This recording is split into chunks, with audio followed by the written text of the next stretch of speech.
All right. Well, we're very lucky to have as our guest today Matt Hoh. Matt is a member of the advisory boards of Exposed Facts, Veterans for Peace, and World Beyond War, as an associate member of Veterans Intelligence Professionals for Sanity. In 2009, he resigned his position with the State Department in Afghanistan in protest of the escalation of the Afghan war by the Obama administration. He previously had been in Iraq with the State Department team, as well as with the U.S. Marines. He is a senior fellow with the Center for International Policy. Thanks, Matt. I'm sure you're tired of hearing that bio with all the appearances you've been doing recently, but thanks so much for being here. And the first thing I want to ask you, so for our listeners to kind of get some background is, would you mind first expanding on your own background and professional experiences briefly, and sort of specifically discuss your intellectual journey and how you became an activist and a member of Veterans for Peace, et cetera? Yeah, sure. Thank you for having me join you all. I graduated college in 1995, and I worked for a couple of years in finance before I joined the Marine Corps in January of 1998, so almost 20 years ago now.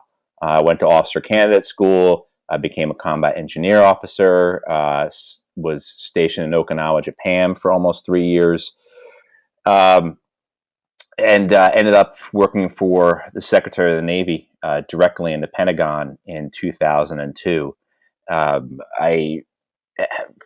That Forrest Gump situation, because that's how I kind of ended up there in a Forrest Gump manner, kind of got me into positions that for a person my age and experience level, you don't really get to. So I got to be a very junior person at some very senior levels, and I ended up being on a State Department team in Iraq for a year, then had command of a company of Marines in Iraq, as well as working over at the State Department, and then also too with the Department of Defense before getting a direct appointment into the Foreign Service. Again, because of people I knew and kind of Forrest Gumping myself into that situation, and then resigned from that position in 2009 while I was in Afghanistan, because I wasn't going to go along with the escalation of that war after being part of everything else previously. Since then, I've been working in opposition to the wars, in opposition to what I've come to see and believe as these wars to preserve American empire, these wars to preserve American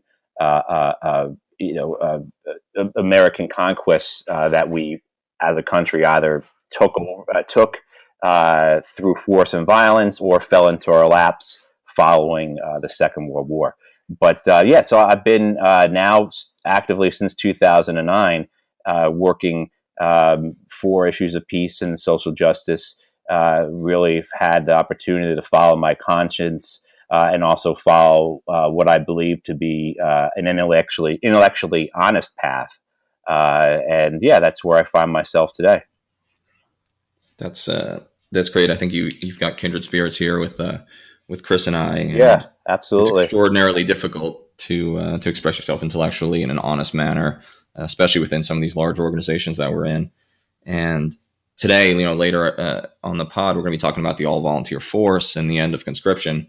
And some of the things you were mentioning made me think about how different movements like the peace movement might be if people still had skin in the game, if individual citizens might still have to serve. So, you're a volunteer, I'm a volunteer, Chris was as well. But it's really interesting to see how you've made the transition to the peace and social justice movement when so many of our citizens are apathetic. Yeah, and I think part of it. I think for in Danny, I believe it might be in your case as well. With and probably with Chris's too. You join the military for a number of reasons. I mean, I don't think anyone joins for one simple reason. A lot of people join, of course, because of the economics of it. To get out of whatever their situation is. But I think for a lot of us also to join for reasons because certainly for me, it was because I was one of the main reasons I was bored. I was working in finance, and I just couldn't imagine having the remainder of my life being about spreadsheets and making sure the board of directors was happy with the current quarter's numbers. I just couldn't imagine that. And so you join because you want to be part of something bigger, and you want to have maybe some adventure, you want to have risk in your life or do something serious. But I think also too, a lot of us do join because we feel that we want to be of service, we want to help others, we want to make the world a better place. And we have this, it's mistaken, or it's naive, or it's not fully constructed, our understanding.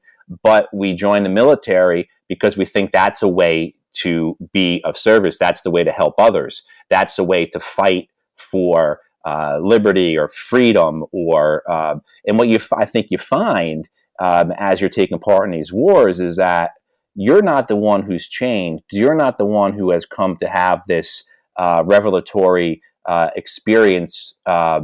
It's that I should say, what the revelatory experience is then is not that you're on the right side, it's that you're on the wrong side. Is that you still have those values in you. You still want to help. You still want to do good. You still want to help people, have a better life. But what you've come to realize is that your military, your country, is oppressing others, is causing this violence, by its presence is fueling this insurgency. And so I really do believe that I didn't change over these last many years. It's just that I've become truer to my values and truer to my conscience, truer to my own sense of morality, and truer to what I believe I want to do with my life. So I think that's something that people need to understand, is that you don't really change as much as you become stronger or bolder, or I think maybe in my case, just so sick of what you're taking part in, you can't do it any longer. And then you end up finding a way to actually express yourself, and you follow that. Yeah, absolutely. I really like your point about whether it's you that changes, or the institution, or maybe the revelatory moment is realizing that you aren't necessarily on the right side. And I've been writing about that recently, and I think it's really an interesting point, and something we all have to kind of after 1, 2, 3, or even nearly a career in the service. Chris, I'll turn it over to you. I know you've got a question. I guess I would ask you about whether you had any success in picking out the good guys. It seemed to me when I was in the service that finding people who chose intellect and logic over other values was pretty difficult. And so, in coming out of Afghanistan, of seeing this awful war, what have been the things you felt has gotten the most word out about it?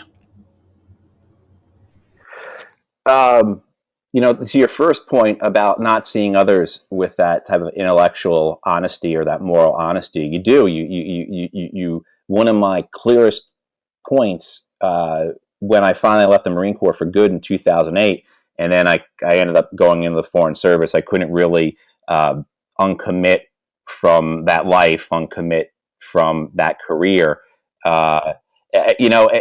Is that like I didn't see any colonels or generals that I wanted to become. There weren't these people who, at that point, I was about to be promoted to major. If I had stayed if I had been in the Marine Corps for a month longer, I would have been promoted. You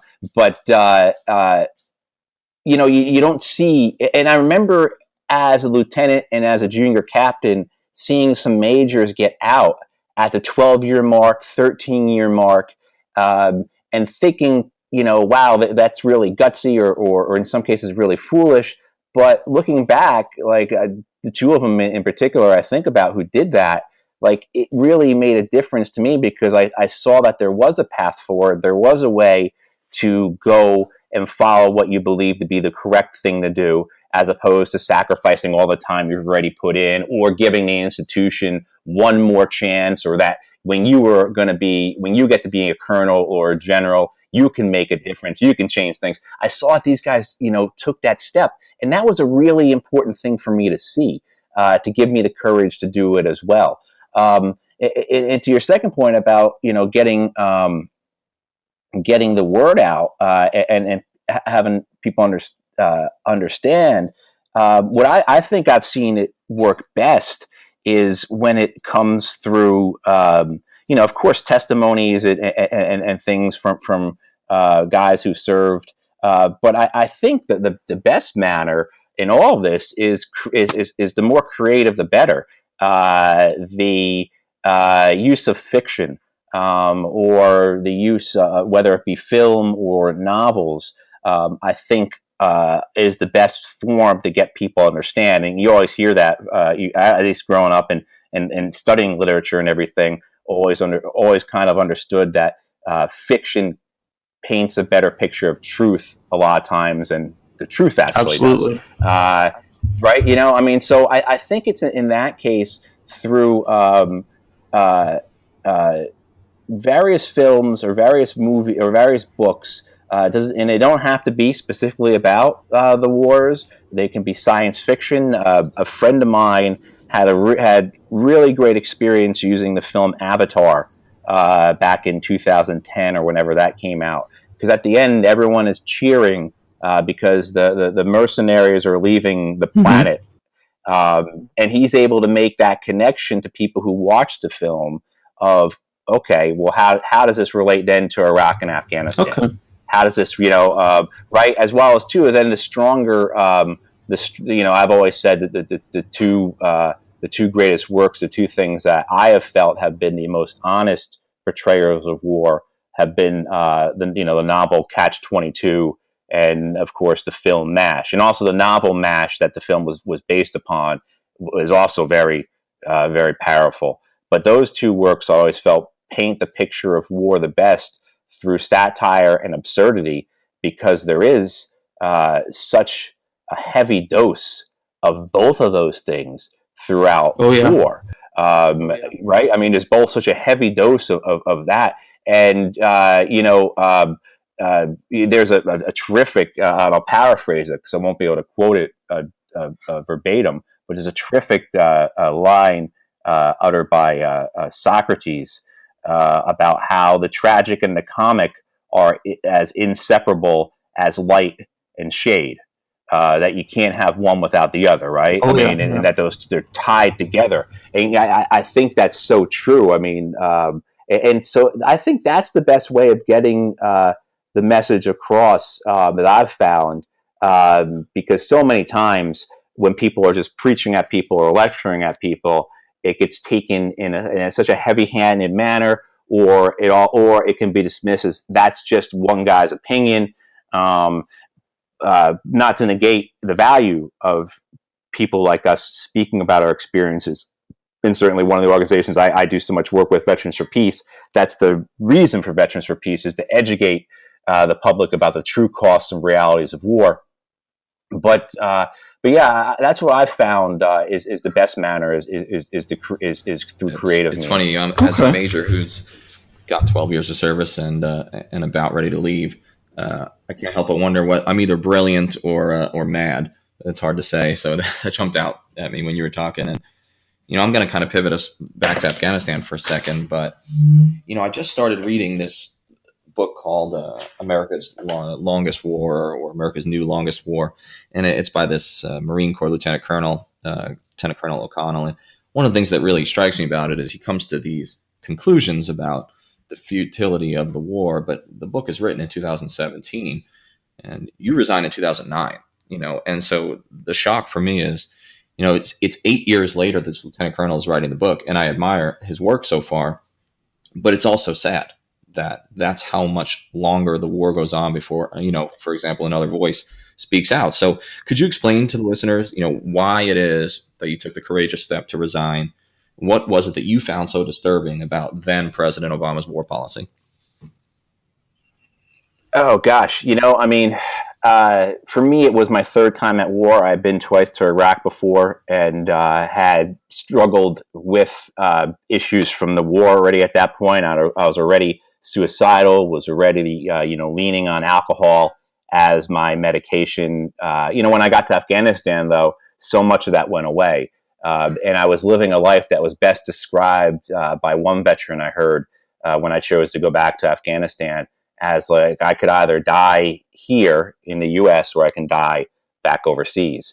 Like, that's where my mindset was. I was so sick from the war, so sick from taking part in all of it. But at that point, though, I also had a career. I also was well regarded. I had a lot of success. I had friends in various positions at the Department of Defense and at the State Department who I had worked for, who were senior people. So I was able to get this appointment into the Foreign Service and get a position on a PRT, a Provincial Reconstruction Team over there.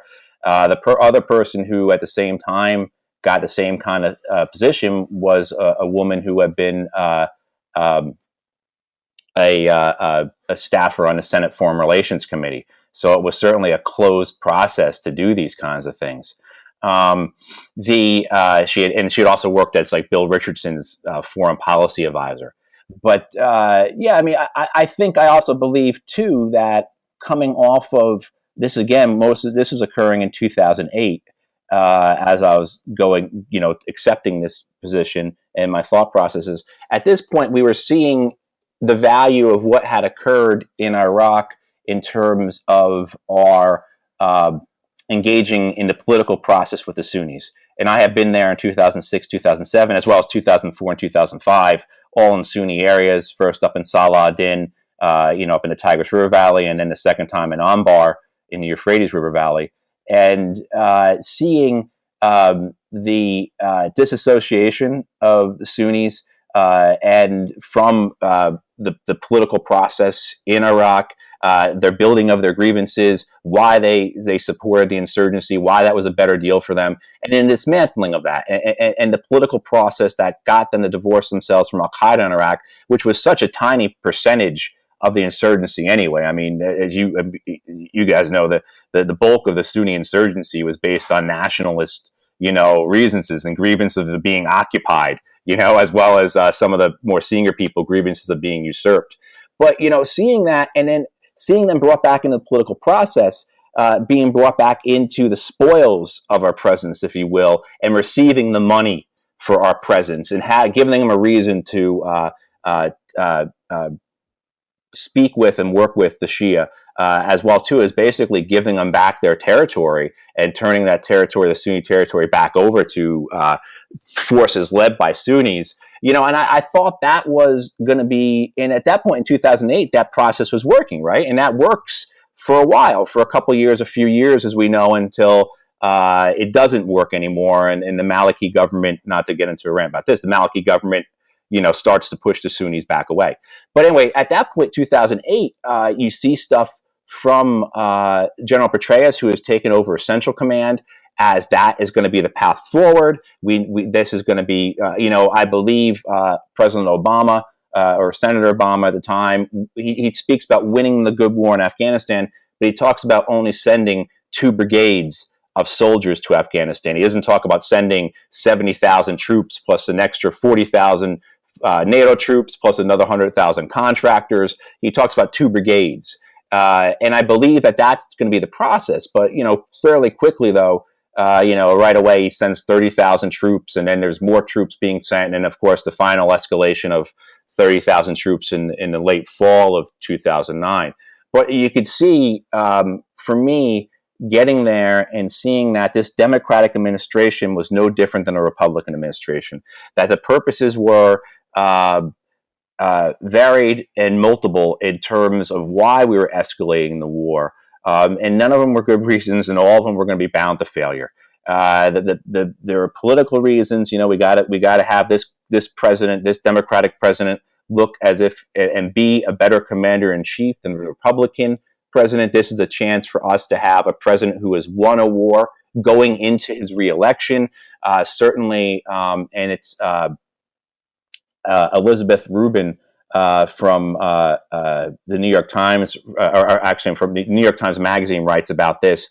Spend her time spending time with Bob Gates. Yeah, I saw it as well too. The Pentagon wanted a victory. This was a chance to make up for Iraq. This was a chance to show that the Army could do something right. Up until as well too, the General McChrystal comes over with his cadre of hand-picked advisors. Most of them are not active duty military or in the CIA or State Department. Most of them are working for think tanks that are funded by defense corporations. And you're reading this, particularly this one tract that came out of the Center for New American Security called Triage, about what should be done in Afghanistan.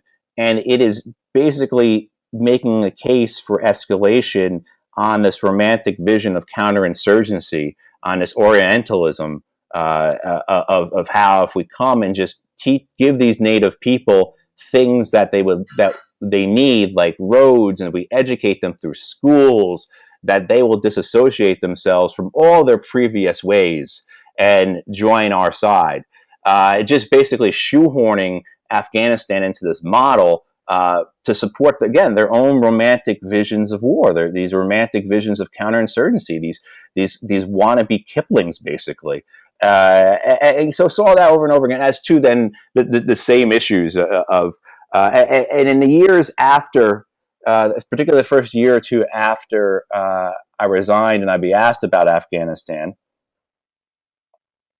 excuse me, I'd often get asked, what's the similarities and differences between Iraq and Afghanistan? And for a while, I fell into that trap of saying, of describing the differences. Well, one's, you're just describing the demographic differences, the terrain differences, the cultural and modern history differences, as well as the similarities.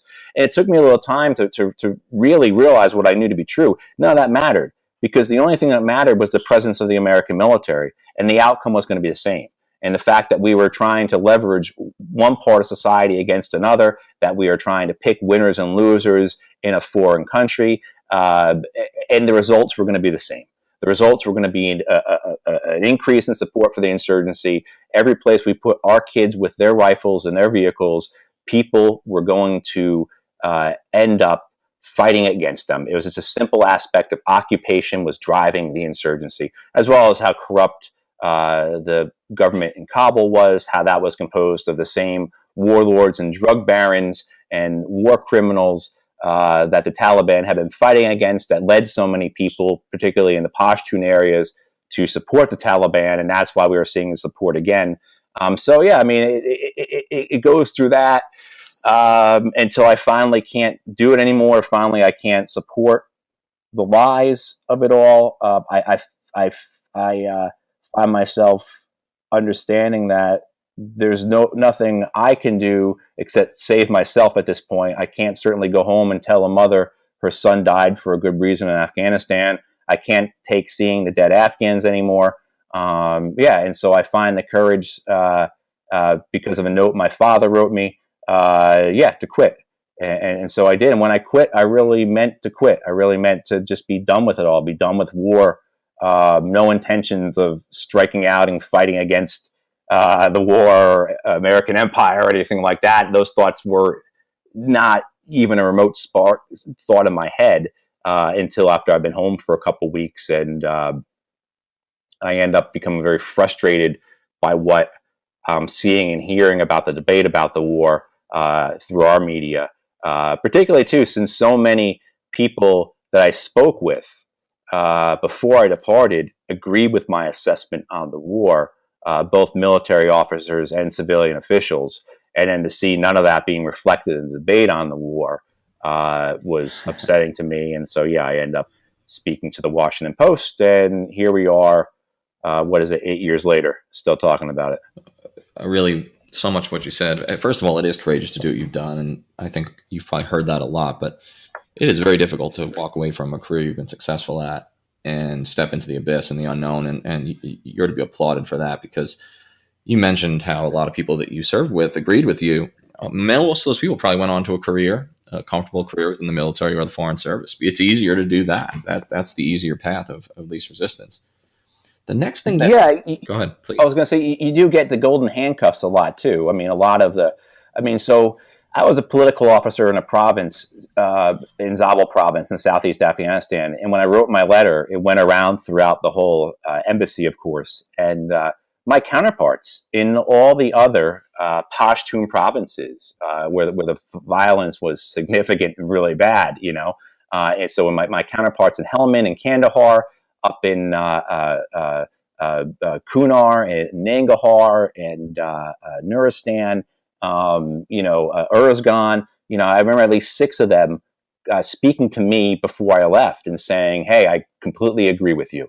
I've got the Ambassador Eikenberry agreeing with me, Ambassador Holbrooke agreeing with me. The deputy ambassador at the embassy says to me, I've got military-aged children, and I would not want them to serve in this war. So you're having that type of view come, and that's just from the State Department people that I spoke with in the week or two before I left Afghanistan, then let alone. But people have, a different, some people, are able to walk away from it because they know they'll never be involved with it again. Particularly that's a State Department case. You do your one tour there and you're done. You don't have to go back again. They'll get some other people to go.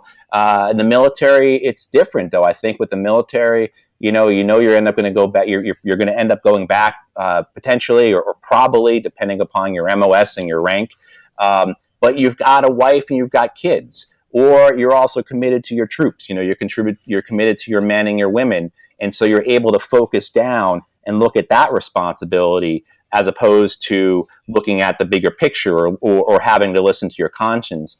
And certainly, I know that was my case when I went to Iraq my second time.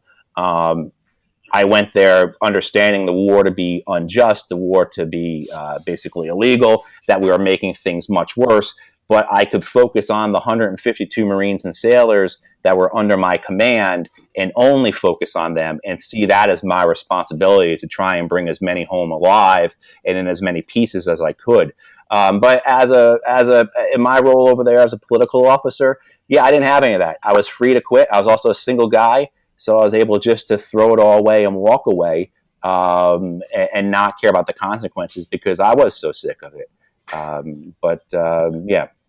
Things tend to, we end up, it's true in all the cliches about striking out on paths and putting a foot forward and, you never know what's going to happen. All that stuff is true. But I also know that my conscience has been clean for the last number of years because of it, which is really important. Look at the names that are running Afghan policy again in the Trump administration, and we're seeing H.R. McMaster, who used to run the anti-corruption efforts up at ISAF, and then General Mattis, who of course served in Afghanistan, and General Kelly. So, staying on Afghanistan for one more moment, as a follow-on, how do you analyze the current administration's policy there, to the extent that they have one, and what are the prospects for stability in the region or for Afghanistan as a whole, in your view? I actually think that this administration has a more coherent policy, not one that I agree with. Let's get that clear first. What I'm going to say is I don't agree with it, but my analysis is that they actually have a structured and coherent policy and an entire war campaign as opposed to individual efforts throughout the Muslim world that the consequences are the same. The killing is the same. The ruinous results of our warfare are the same. But I do see now within this administration, under Mattis and McMaster and Kelly, a coherence among the war policy throughout the Muslim world, in the greater Middle East, if you include Afghanistan, if you want to go that far east.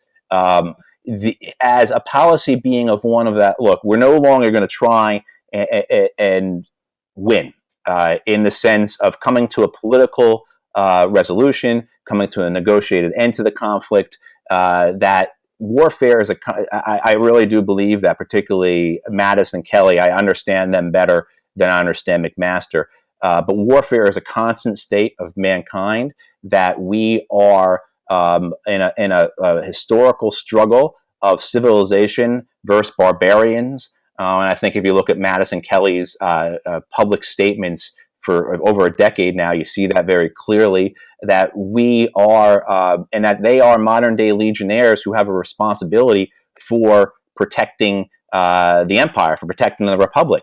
And that in these, what you would call, if you want to use the Roman analogy, the borderlands or border areas, that in these areas we have to fight, and that we have to mow the grass. That constantly there's going to be constant combat there, constant fighting, because that's the nature of the people there, and that there's no use trying to find a solution because there is none.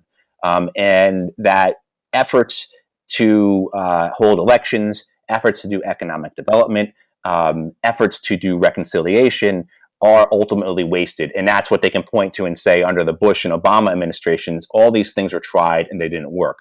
It's interesting because how quickly Mattis, whose name was also on the cover of the counterinsurgency manual that Petraeus gets credit for, but Mattis was that co-author, how quickly he's able to walk away from all that and disavow it.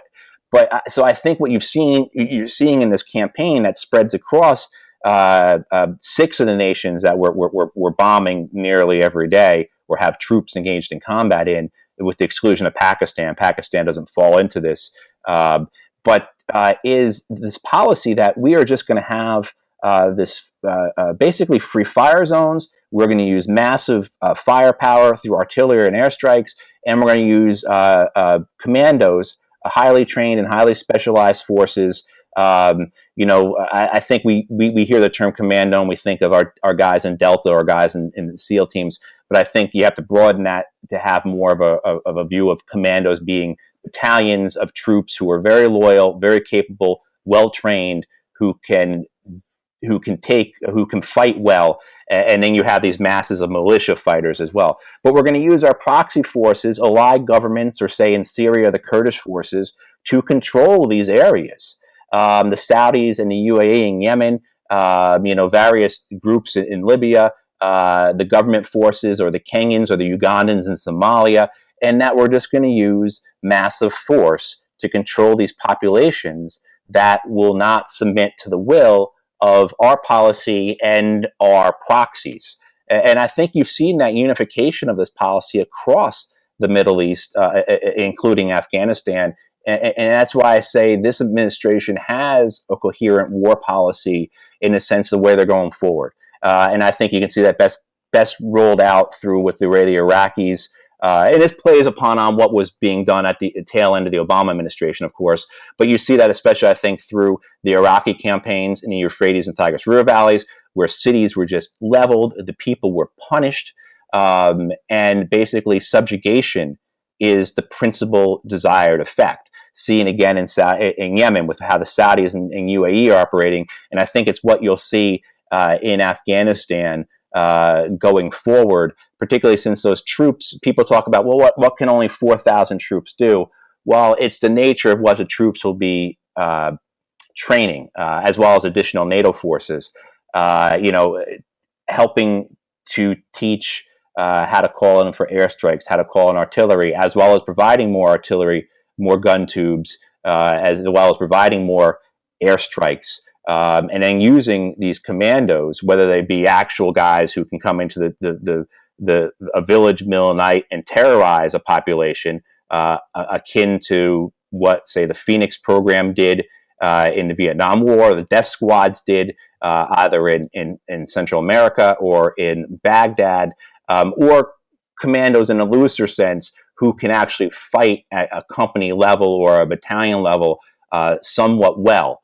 As we saw, I think, the Iraqi Special Police Forces and Ministry of Interior Forces do in Mosul or in other Iraqi cities. So I think that's, that is what I see as their policy moving forward. And this allows them to use other resources around the world, but commits the United States to a policy of military purposes for military ends only, which is a really dangerous thing. People were concerned about having all these generals in the White House, basically. And this is what you get when you have all these generals in the White House. You have a military policy that's based really just on military goals. And which totally misses the ultimately political nature of war. But I think it's really interesting what you're saying about the differences between. Yeah, well, I mean, and to pop onto that political point, it's not just the political nature of war; it's the political calculus that comes from having civilians or politicians in control of the military. Is they have to view the use of American power through ultimately what that's going to do to their chances of reelection or their popularity or approval ratings. There's no political control on these policies, and that allows anything to occur. When there's political control over the policies, the politicians, the civilians as we call them, or the politicians, will necessarily hold back in some regards, or will, I mean, now it could, of course, be dangerous, and they could become very populist, and of course, uh, agree to the bloodlust of voters, maybe. But for the most part, I think what we see in many calculations by politicians is a more conservative approach, or how will this affect my chances of reelection, or how's it going to look if there are dead kids on television, which is something we never see anyway. But I really do think this complete control of policy by the military is a very, Absolutely. very dangerous Yeah, thing. and I wonder if we even realize the damage to the republic, or if it'll take a decade or two to realize what's been done. I fear that some of the results Yeah. are down the road. Yeah, whether or not, and what will the next administration do, whether it be Democrat or Republican, if Trump doesn't win? I think I'm actually an outlier of a guy who thinks that Trump will win re-election. I actually do think he will, but that's a whole different podcast episode, I guess. But what will the next administration, if say it's a Democratic administration, will they keep up the same control of policy, this uber militarized foreign policy? I mean, we had, as you guys know, we had a militarized foreign policy before Trump. I mean, we had President Obama, inherited, came into office with 2 wars, and he left with 7. He spent more money on the military than any other president. You go back to FDR to find a president who spent more money on the military than President Obama did. So we can't kid ourselves into thinking that this is about Trump.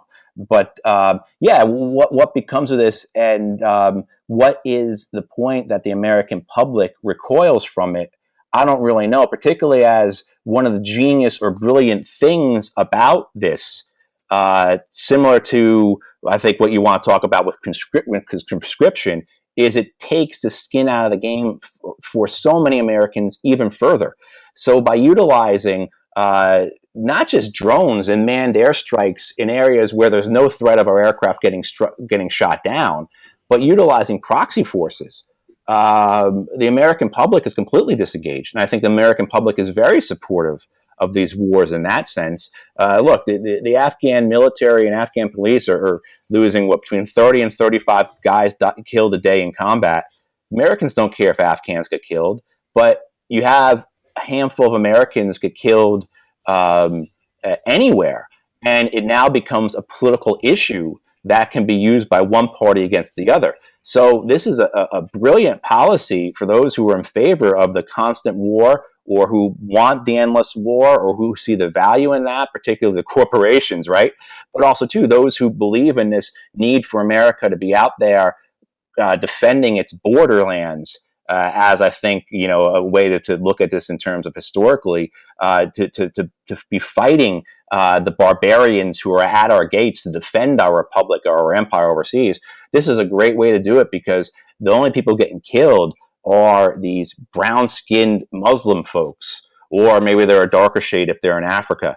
But like that, and so it doesn't affect the American public, and the American public goes along with it, just as the beauty of getting away from conscription in the draft was for the American military to take the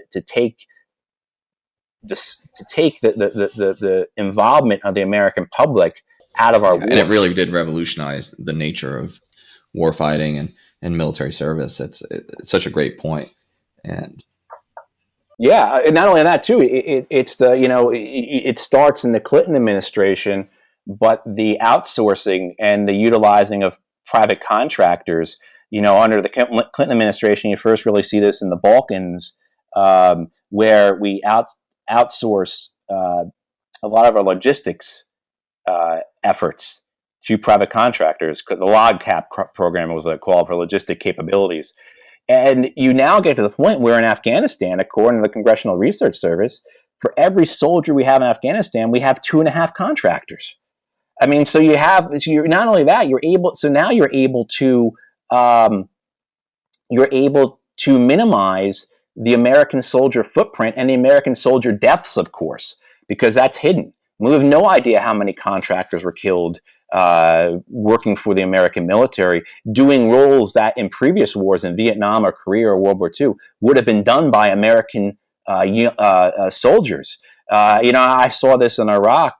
You'd be on the main supply routes, and you'd see the burned out hulks of the logistic vehicles that we were using, the huge semi trucks, the big tractor trailers, in Afghanistan, the jingle trucks, as we call them.